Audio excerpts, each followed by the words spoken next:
So Vines of Truth is a program from Literacy KC that invites local writers to come to our adult basic education and English language learning classes. As writers kind of teach students what creative writing is like and the different options that they have to tell their stories. We encourage students to create their own stories, poetry, essays, and then we print them in an anthology every year.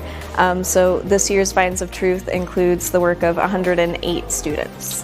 Vines of Truth are our students' stories about what they have gone through in life, how they've learned to think outside of the box, how they view their life now as opposed to before they were able to put it in writing.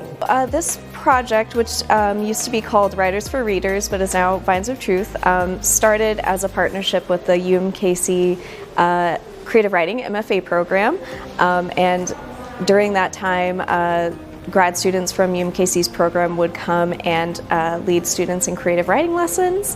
As we kind of transitioned away from that partnership, we had grant funds from the Francis Family Foundation that allowed us to invite writers to come just from around Kansas City to lead our students in these lessons and be able to print the anthology every year. The process for our students, like I said, starts off with students feeling like, I can't write.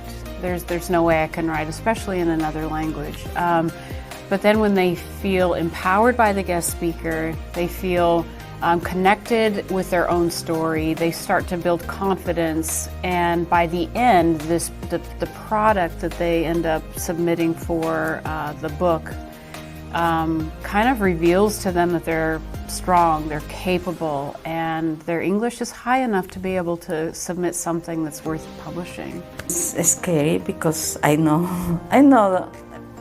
no, it's easy for me to write, because now she give me the clues for write. She say write some words and then start for write about the words. It's very hard for me to write, but now it's a little more easy. It was easy for me to, but it was at the same time kind of difficult because I did it in English, rather in English, and this was bad. I tried. A lot of times our students didn't have a voice when they were in school before, and that is something that we allow them to be able to have here at Literacy KC. Is how you can create a whole story or emotions or feelings with words, and the people who read it have the permission to feel whatever. Like, okay, it's my own experience, it's my own ideas. Even you try to figure it out why he used this combination of words or what he tried to say when he say that part of the poem or whatever writing that you read. When I wrote my best poetry, I was in prison, and it was like it compelled me to go through this. And now that I'm free, I have to really think about what I want to write. I also think it's incredibly important for us to highlight and share these stories because they are a part of Kansas City's communities, and they also come from communities from dozens of countries around the world. It is easy for me to share the story because I think everyone have to listen to the story to get a point to think about what is going on if something like that happened to him. I think it's super important because we're countering a narrative, and when people think of refugees or immigrants, I think there's a stereotype there that we need to counter with stories that people can relate to, like how hard life can be in general, but then to add language on top of that. It also personalizes people's struggle, that many people did not choose to come here, but there was something happening in their country that kind of forced that to happen. They've heard their classmates share their stories, and so I think that allows them to be able to realize that everybody has a story. I have other students who are kind of like me where, you may be excited writing, but you don't really want to talk to people about it. So even if, they didn't change like externally after the project, like just seeing them really opening up and sharing so much of their experiences was really awesome. Easy when you got the idea, but it's difficult when you try to put together.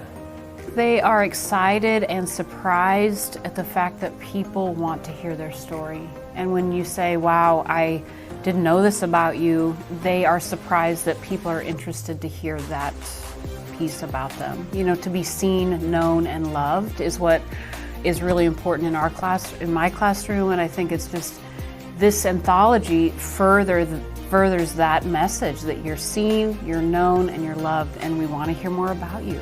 I think everyone have a chance to live his life without stress, without if anyone feel like safety and something like that, I think that is important. Omar has contributed 2 years in a row to the anthology, and he wants to be a professional writer. Now, whether that's in Arabic or in English, I don't know, maybe both, but it certainly furthered his own ambitions and also goals to be a writer. I have a little bit experience for writing, but to write with English, that is it is very difficult. Both years I've cried at his contributions. Just, it's raw, it's real, and yet willing to share it. I would say this year's anthology radiates. It's radiant. Humbling. Challenging, amazing. I think safety. Happiness. Amazing. I don't use this word very often because I think it's overused, but I would say awesome. Amazing. It's something that all the students put in a little book. History has taught people to hide things that have happened to them. These students were very open.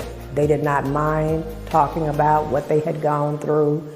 And so when you read that and you look at them and you realize how resilient that they are in spite of what they've gone through, it's humbling. It really is.